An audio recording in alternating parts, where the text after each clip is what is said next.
intersection. Traffic appears to be moving smoothly out there.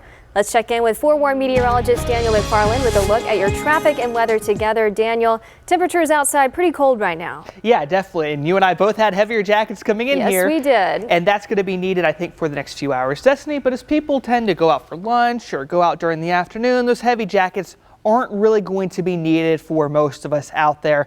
I think you still could get away with it, but that wind that we had yesterday isn't going to be there either, so it's going to be hard to justify a heavier jacket during that time. But if you have kids going out to the bus stop here over the next couple hours, I definitely think that heavier coat is needed, with a lot of Tucson getting down to around 34, 35 for their lows, and even closer towards lunchtime, only going to be in the upper 50s. The good news is for that ride home, the wind won't be as big a deal, so I think that heavier jacket you grab, you can either leave it open for your kids out there, or you can put away the gloves. But for the most part, wind not going to be too much of an issue whenever it comes to wearing that heavier jacket. But for today's highs, still going to be in the lower 60s for most of us out there. As you can see, 63 if you're in Midtown, 62 in Sahuarita.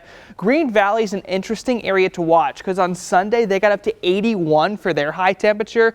Yesterday, still looking dry. They got warmer than most places, and now I think it's going to be a tad bit cooler there with the way things are playing out for you so far. And if you go down the interstate just a bit towards Nogales, with 58 degrees for them, they're also going to be on the cooler side. Front impacting them just a tad bit later, which is why the humidity is going to keep them away from 60 degrees for the day today. You have Bisbee at 51 and Tombstone at about 55 too. Now let's talk about the lows for tonight, because these are going to be a bit different.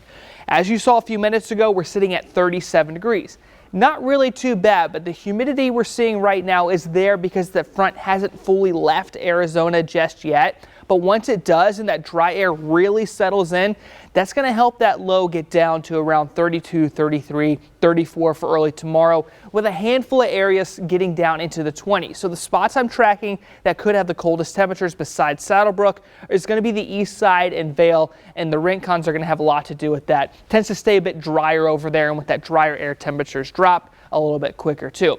Now, if you're closer towards Wilcox, you're expecting 22 for your low temperature early tomorrow. Bisbee, you're going to have 31. Douglas, a little bit cooler for you at about 24 degrees. And as I mentioned, that front has not entirely left us yet. You're still seeing some snow in places like New Mexico, but our bigger impact here is going to be that drier air. So that's really over California and Nevada right now. This is eventually going to be moving down over Phoenix and then into Tucson by late tonight. And once it does that, that's going to be when those colder temperatures settle in early tomorrow. But it's also going to mean we're expecting an increase as we get to the high temperatures over the next couple days here. So 66 for Wednesday, 71 by Thursday, and eventually upper 70s by Friday and Saturday. And yes, a very small rain chance for next Monday that we'll be tracking over the next week. That was weather. Let's take a quick look at traffic for you before you head on out the door. And besides that one wreck that we have on I-10 that we're covering for you this